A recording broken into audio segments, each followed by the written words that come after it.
우리 대한민국 군인들은 훈련할 때 3M 장갑이나 요술 장갑들을 많이 착용을 합니다. 요술 장갑으로 우리가 야지에서 숲을 헤치고 나갈 때 이 숲들에 가시가 있거나 뾰족한 곳에 이 요술 장갑은 뚫고 들어올 수 있기 때문에 손에 아주 취약합니다. 또한 이런 3M 장갑은 어느 정도 보호할 수는 있겠으나 이런 3M 장갑은 안에 땀이 차기 때문에 전술적으로 매우 좋지 않은 장갑이며, 하지만 제가 소개하는 이 택티컬 장갑, 카이만 장갑은 어떠한 숲에서도 자신감 있게 장갑을 사용할 수 있고, 스마트폰 터치와 전투조끼에 걸어서 여러분들 쓰거나 벗을 때 걸고서 사용할 수 있도록 이러한 세심한 배려까지 더한 카이만 택티컬 장갑, 임관 선물 혹은 전출, 전입 선물 등등 군인 여러분들께 최고의 선물이자 최고의 장갑이라고 저는 자부합니다.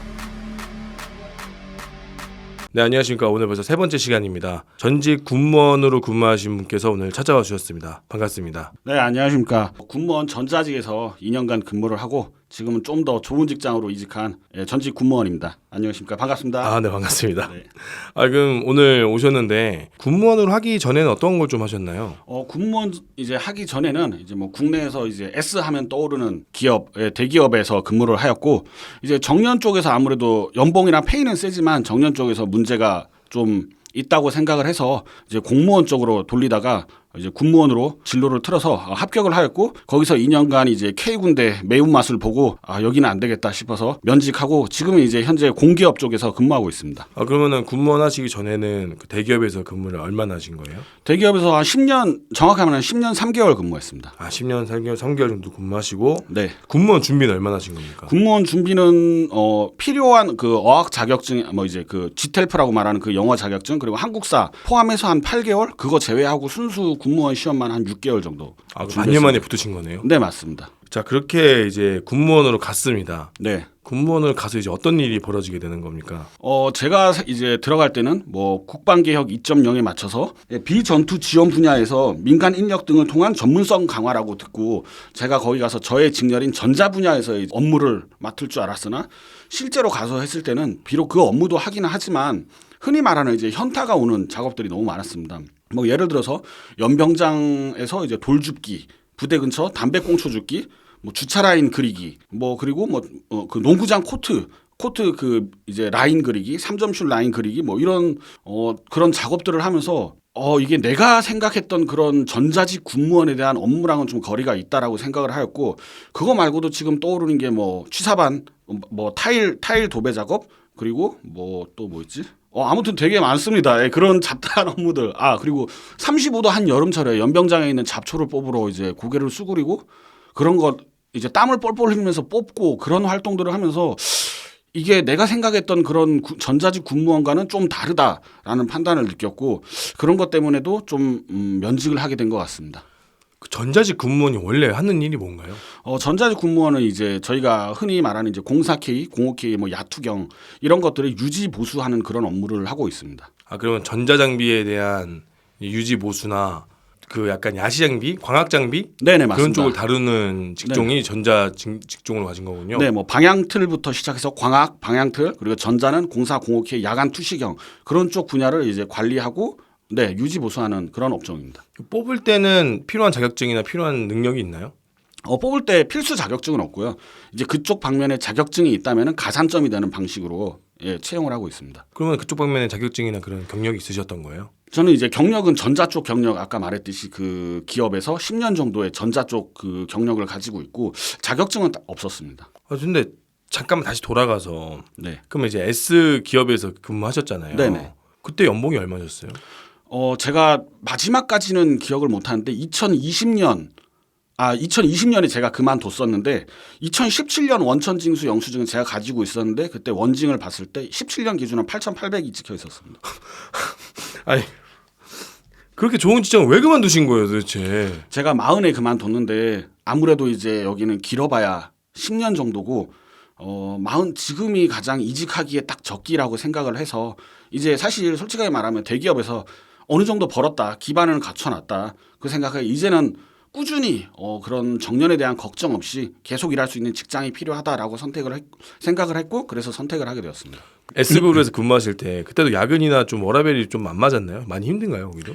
사실 업무 같은 경우에는 좀 많이 좀 뭐 신체적인 것보다 정신적으로 많이 부담이 되는 상태입니다.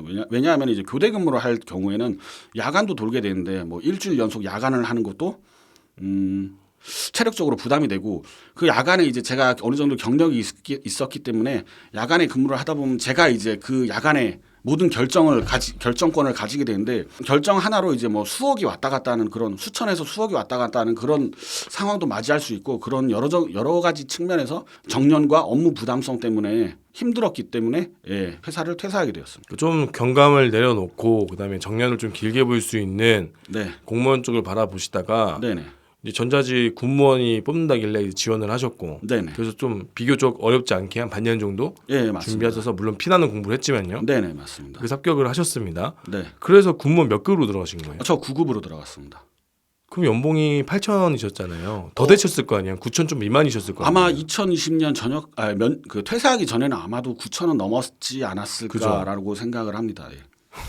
네, 근데 이게 이제 9급으로 들어가면 근데 제가 생각한 거는 이제 그 군무원 채용 관리 그 호봉 인정에 보면은 이렇게 뭐 민간 기업 경력도 뭐 이렇게 있고 하는데 자격증이 필수라고 자격증이 없을 경우 호봉 반영이 안 된다 이런 얘기는 없었습니다. 제가 못 봤는지 이거는 확실한 건 아니지만 제가 봤을 때 그런 항목들을 찾지 못했고 민간 경력도 인정이 되는구나라고 생각을 해서 그 10년에 대한 경력도 어느 정도 인정을 받고 제가 이제 군대에는 안 갔는데 병역 특례를 했습니다. 병역 특례를 할 경우에 오픈 카톡방이나 그런 여러 군데에서 봤을 때 병역 특례를 한 사람이 50%는 인정이 된다. 네. 그래서 제가 처음 예상한 게 9급 10호봉 정도면 나는 만족한다. 네. 그렇게 생각을 했고 왜냐하면 이제 호봉이 어느 정도 돼 있으면 네, 급수만 올라가면 이제 금방금방 뛰니까 뭐 한 5년 정도만 고생을 하자. 그럼 뭐 8급 한 14호봉 15호봉 되면은 많지는 않아도 부족함 없이는 그래도 좀 어느 정도 살 수 있지 않을까라는 계산하에 했지만 K군대에서는 이건 뭐 제 실수일 수도 있습니다. 제가 미리 확인을 못했을 수도 있는데 자격증이 없다는 이유로 그 S기업 10년치 경력을 다 날려버리고 그리고 병역 특례 경력도 다 날려서 9급 1호봉부터 시작을 했어요. 어이구, 그럼 이게 생활이 되나요? 그래서 제가 방송 전에 말씀드렸듯이 일하면 일할수록 재산이 까이는 마법의 직장이었습니다. 그래서 별 수 없이 와이프도 처가 쪽에 가서 애를 맡기고 서로 같은 지역에 살고 있는데도 맞벌이를 하면서 주말 부부를 하는 왜냐하면 이제 처가랑 저희랑 같은 시에 묶여 있지만 거리가 좀 멀었습니다. 거리가 멀었기에 같은 시에 살고 있는데 주말 부부를 하는 그런 상황이 생기기 시작을 했었죠. 와이프분이 원망 안 하셨던가요? 와이프도 많이 참다가 화가 날 경우에 딱 한 번 그런 식으로 이제 이게 다 오빠가 이렇게 된 거 아니야라고 이제 2년 다니면서 딱 한 번 그런 소리를 들었는데 와이프도 그 소리를 하고는 미안해서인지 나중에는 오빠 미안하다고 얘기를 하기는 했는데 제가 그 소리를 듣고 기분이 나쁘기보다는 가족에 대한 너무 미안함 그리고 장인 장모님께 대한 미안함 딸 귀하게 키웠는데 시집 한번 잘못 보내가지고 이런 일이 났구나라고 생각을 하실까봐 정말 군무원 면직을 하기 위해서 엄청 노력했습니다. 이게 좀 스토리가 들으면 들을수록 머릿속에 뭐 상상이 되는데 네. 저는 조금 이해가 안 됐던 게 그렇게 네. 8천 고액 연봉 나름 고액 연봉이지 네. 않습니까? 근데 어떻게 군무원을 그러니까 너무 몰랐구나 사전 지식이 없었군요. 그렇죠. 제가 이제 임용한 게 2020년 12월이었고 이제 2020년 한 2월 정도부터 육아휴직 그때 애가 태어나가지고 육아휴직을 쓰고 이제 풀로 공부를 했거든요. 근데 그때 당시만 해도 군무원들을 막 뽑던 시기였고 군무원에 대해서 정보가 그렇게 많이 없었습니다, 사실. 지금이야 이제 군무원들이 많이 있고, 야, 저 군대 그 군무원 하면 뭐 훈련한데, 뭐 잡일한데, 힘들다, 뭐 이런 식으로 야지. 그때 저는 진짜 순순히 군대에서 일하는 공무원 그런 정도로만 알고 갔지, 그 K 군대의 매운맛을 전혀 모르고 갔었죠. 군무원으로 이제 가셨고, 네, 그래서 벌어지는 일들이 내가 생각했던 전자직렬이 아니라. 네. 그런 이제 잡일들이 시작이 된 거죠. 네, 맞습니다. 근데 그 잡일을 처음에 지시를 받았을 때 거부를 안 하셨나요? 사실 저희 소대분들은 다 저랑 잘 지냈어요. 소대분들한테는 이제 그런 악감정도 없고 다 좋은 감정. 소대원을 진짜 저는 사랑하는 감정으로 좋은 감정만 남아 있는데 위에서 지시가 내려오면은 같은 소대 현역분들이 나가야 됩니다. 근데 같이 생활하는 같이 친한 현역분들이 나가서 땀 흘리면서 일을 하는데 나는 군무원이야? 이러고 어떻게 자리에 앉아 있겠습니까? 그러니까 같이 나가게 되는 겁니다. 위의 명령이니까 군인들은 들어야 되고 군인들이 듣는데 나랑 같은 사무실 같이 생활을 같이 하는 그런 직장 동료들인데 나가서 땀 흘리는데 어떻게 군무원들이 가만 앉아 있겠습니까? 당연히 나가야죠. 그러니까 이거는 하나의 제가 볼 때는 군무원에만의 문제가 아니라 네. 우리 군대 조직원들의 문제이기도 하네요. 네. 장교나 부사관들도 이제 개인의 고유 업무나 군인으로서 해야 될 업무가 있는데 네. 이런 잡다한 업무들을 네. 명령이라는 말로 이제 모든 걸 하다 보니까 네. 거기 안에 있던 조직원들도 군무원들도 어쩔 수 없이 해야 되는, 떠밀려 가야 되는, 그렇죠. 사실 그렇기도 하고 시키기도 하기도 하고요. 네네, 시키기도 하고. S기업에서 근무하실 때 네. 그때도 이렇게 혹시 잡무 같은 게 있었나요? 제가 이제 겪어보니까 지금 기업도 어차피 공기업이고 그 전에도 사기업이고, 그러니까 기업은 제가 너무 만족하는 게, 거기는 물론 이제 힘들었었지만 그래도 업무적으로 만족하는 게 잡무 같은 거는 거의 없습니다. 없다고 봐도 무방합니다. 자기의 맡은 일, 이제 뭐 전자 쪽, 지금 이제 전자인데 전자 쪽의 업무만 하니까 뭐 잡무 같아도 이건 내 일이니까, 이런 제 스스로 이제 당연히 수긍이 되는 그런 일들이고, 이건 내 일이니까 당연히 내가 해야지, 잡무지만 내가 해야지라는 생각에 그런 불만은 하나도 가지지 않고 일을 하고 있습니다. 하지만 이제 군무원의 경우에는 대부분의 제 주변에 이제 있는 대부분의 군무원들은 이거를 왜 우리가, 이런 생각이 들 만한 그런 잡무들을 좀 많이 하긴 하죠. 그 본업의 비율과 잡무의 비율이 어떤 것 같아요? 이게 좀 바쁠 때랑 뭐 이제 전투 장비 뭐 지휘 검열 뭐 이런 거 있을 때랑 없을 때랑 좀 차이가 나긴 한데, 보통 제가 봤을 때 한 5대5 뭐 요 정도 되는 것 같습니다. 잡무가 절반, 네네네. 본업이 한 절반. 절반. 네. 전문성이 전혀 없는 조직이라고 볼 수 있겠네요. 전혀는 아니고 이제 자기 본업도 있는데 잡무도 솔직히 많긴 하죠. 진짜. 한마디 이런 거거든요. 우리가 회사 다니면서 네. 직원들한테 회사 앞에 건물 쓰레기 치우라고 하는 경우는 거의 없잖아요. 네, 물론 뭐 공장이야 가끔 뭐 환경 정화의 날 정해서 네. 한 번쯤 다 같이 모여서 하는 날도 있겠지만 그쵸. 우리가 회사 다니면서 건물에서 근무하는데 직원들한테 회사 화장실 청소 시키지 않지 않습니까? 절대 안 시키죠. 네, 그리고 식당 청소도 안 시키고. 절대 안 시키죠. 현역 분들은 그 입장이 아니니까 잘 모르실 거예요. 근데 군무원들은 사실 제가 있을 때 무시를 살짝 받는 그런 느낌은 받긴 했습니다. 물론 저희 소대분들이 보실 수도 있겠지만 저희 소대분들은 정말 안 그러셨어요. 근데 이제 뭐 에피소드들이 있으면은 이제 말씀드리면 뭐 제가 이제 뭐 부대 처음 여기 왔습니다. 임용을 했습니다. 그럼 그 정비복들을 받아야 되잖아요. 근데 이제 군무원들이 그때 막 다수 채용할 때니까 정비복들이 쫙 깔려 있는데 자기에 맞는 옷들을 찾아야 될 거 아닙니까? 사이즈 봐가면서. 네. 근데 이제 막 찾는데 찾다 보면 박스 안에 들어있는 거 좀 해집고 막 그렇게 됩니다. 근데 그때 한 상사분이 오셔서 뭘 다 해집냐고, 이거 다 사이즈대로 돼 있으니까 막 해집지 마 하면서 막 화를 내면서 반말을 쓰시는 겁니다. 네. 그때부터 이미 이미지는 저 사람 뭔데 반말이지? 나도 40대인데 자기도 40대인데 왜 나한테 반말이지? 이런 생각이 들면서 한번 하려고 하다가 온지 임용한 지 한 달도 안 됐는데, 그래가지고 저희 소대장님한테 말씀을 드리니까 소대장님도, 저희 소대장님 진짜 좋으신 분이었습니다. 이건 아닌 것 같다라고 말씀하시고 그쪽 소대장님 분 불러가지고 사과를 공식적으로 받기도 했고요. 다른 에피소드를 말하면 이제 제가 한 2년 있으면서 대대장님 한 3번 바뀌었습니다. 첫 번째, 세 번째 대대장님들은 참 괜찮았는데 좋으신 분이었습니다. 근데 두 번째 대대장님이 군무원에 대해서 약간 무시 이런 게 되게 심했는데, 뭐 몇 가지 사례 말씀드리면은, 저희가 이제 위병소 당직을 섰습니다. 위병소 당직을 주말에 쓰면은 7시부터 8시까지였나? 총 13시간을 쓰게 됩니다. 근데 13시간을 섰는데 그때 상급 부대로부터 주말에 12시간 이상 근무하는 그 사람들에 대해서는 전투 유무를 하나씩 줘라라는 지침이 내려왔습니다. 그럼 어떻게 하겠습니까? 13시간을 근무를 하면. 전투 유무 주고 초과 근무 1시간 줘야죠. 그렇죠. 그게 정상인의 생각인데. 아니면 12시로 줄여주던가. 12시간 이상이니까. 네, 네, 그렇죠. 그러니까 안 되면 줄여주든가. 네. 근데 그거를 주기 싫어서 11시간으로 바꿔버립니다. 전투 유무를 주기 싫어서. 그게 K군대입니다. 초과 근무는요? 초과근무는 찍죠. 초과근무는 근데 4시간밖에 안 찍지 않습니까?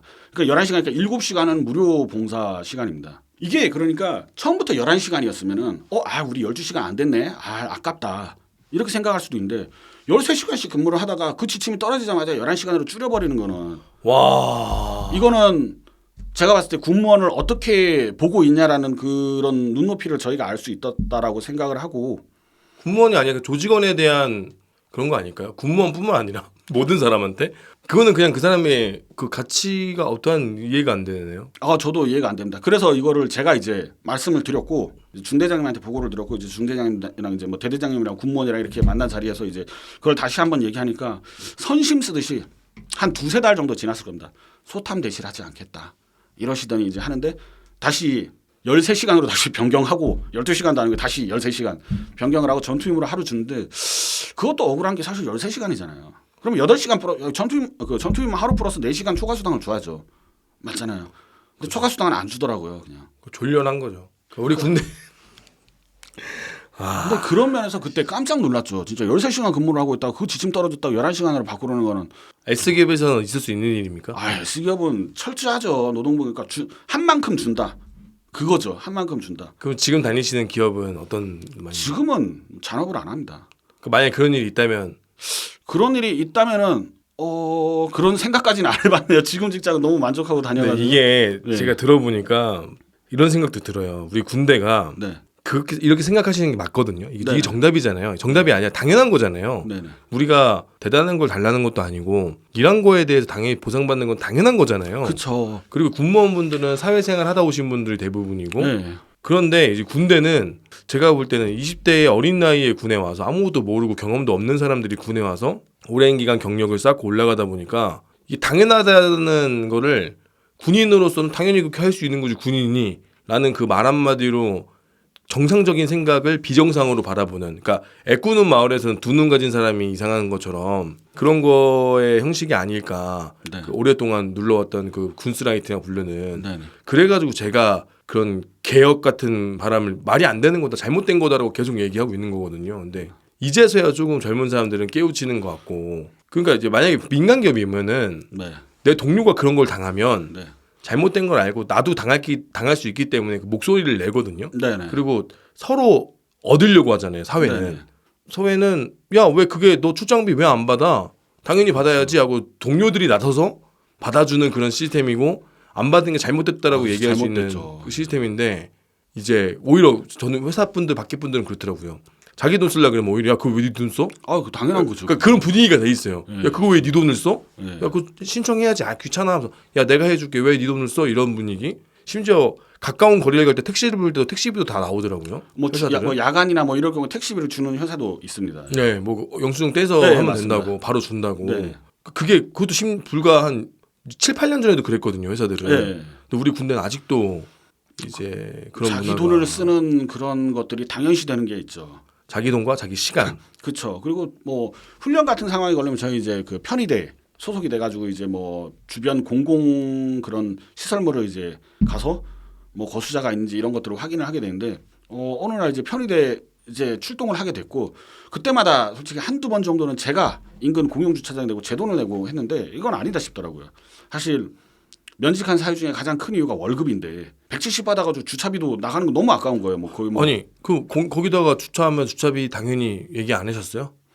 군대가 해야 할 것만 알려주지 니네가 이거 하고 니네가 이제 뭐 주유비나 뭐 이런 주차비 개념으로 받을 수 있다 이런 건 절대 안 알려줍니다. 그래서 제가 이제 나오지도 않고요. 추후에 얘기하니까 나오긴 하더라고요. 뭐 지급되긴 하더라고요. 근데 그때 한 두 번 정도 그러다가 제가 이제 말씀을 드렸죠. 또 편의대 출동하고 가라 그러니까. 그래가지고 혹시 주차비 지원 안 되냐고. 그러니까 그 담당하시는 소령이 아무데나 좀 주차하면 안 되냐고. 그래서 제가 한마디 더 했죠. 불법 주차 찍히면 찍힐 수도 있으니까 그냥 주차비를 주시는 게 맞지 않냐고. 그러니까 그때 한숨 쉬고 약간 인상을 쓰던 그 모습이 아직도 잊혀지지가 않더라고요. 왜 줘야 할 돈을 내 차 쓰고 내 기름 빼고 가는데 왜 그거를 안 주려고 하고 자기 돈 내고 주는 거 아니잖아요, 솔직히. 그런 사람들이 이제 군대에 남아 있고 그런 사람들이 계속 군 생활을 하니까 계속 그런 말도 안 되는 희생을 강요하는 거 아닌가. 시대가 바뀌었으면 맞게 나가야지. 언제까지 라떼는 하면서 옛날 그런 거 군대에 대한 국가에 대한 일방적인 희생 그런 거를 요구하는지 모르겠습니다. 줄 거는 주고 뭐 일을 할 때 일 안 하면 욕해야죠. 뭐 욕 먹어야죠. 근데 일할 때 일하고 업무적으로 이런 비용이 들어간다면은 당연히 그거는 부대나 국가에서 지불을 해주는 게 맞다고 생각을 합니다. 근데 이제 네. 사회에서 그 이제 S 기업에서 꽤나 거의 고액연봉을 받으시면서 근무하시고 나이도 40이 넘으셔서 군무원 가신 거잖아요. 네. 그러면 민망한 얘기지만 네. 그런 군인들의 그 일부 몰상식한 군인들의 태도에 보면서 조금 기분 상하지 않으셨어요? 저는 개인적으로 가짜났을 것 같거든요. 기분 상하죠. 뭐 사실 제가 이거는 잘못한 거라면 잘못한 건데 부대에도 주차장이 별로 그렇게 없습니다. 차들이 네. 많아서. 네네. 근데 저도 이제 제 주차장이 가득 차가지고 주차 라인은 없지만 통행에 전혀 지장이 없는 정말 이건 누가 봐도 통행에 지장이 없는 곳에 주차를 했는데 어느 날 이제 저희 그 좋으신 소대장님이 오셔서 주무관님 차를 빼주셔야 될 것 같습니다. 네, 제가 뭐 주차 뭐 통행에 전혀 지장은 없지만 제가 뭐 주차 라인이 없는 곳에 됐기 때문에 빼겠습니다. 그러니까 뭐 점심 먹고 빼겠습니다. 그러니까 지금 당장 빼셔야 된다고. 왜 그러냐면 이제 대대장님이 저기다가 한 번만 더 되면 지게차로 차를 옮겨버린다고 합니다. 그러니까 이런 말들이 너무 기분이 나쁜 겁니다. 저기에 대지 말라고 해. 차 대지 말라고 하고 저기는 이제 주차 라인이 아니니까 차 대지 말라고 다 알아듣지 않습니까? 안 되면 다음부터 안 되면 되지. 근데 지게차로 차를 뺀다는 게 이게 얼마나 사람을 기분 나쁘게 하는 겁니까? 제가 이것 때문에 1303 국방헬프콜도 전화했습니다. 상담원도 왜 말을 그렇게 하시지? 이거는 폭언인데요? 라고까지 들었고 그리고 주무관과 현역 사이에는 엄격히 규정상 서로 상호 존중 아닙니까? 그렇죠. 상호 존중인데 아무래도 주무관들이 20대들도 좀 있다 보니까 대대장이 이제 뭐 예를 들어서 홍길동이 왜 오늘 족구하러 안 나왔어? 홍길동이 이런 식으로 그냥 막 그냥 반말을 막 쓰는 그런 것도 보면서 뭐 저랑도 한 살 차, 저보다는 뭐 한 살 많습니다만 뭐 저한테도 반존대, 뭐 반말 썼다가 존대했다 이런 거 보면서 그때마다 기분이 많이 상하죠.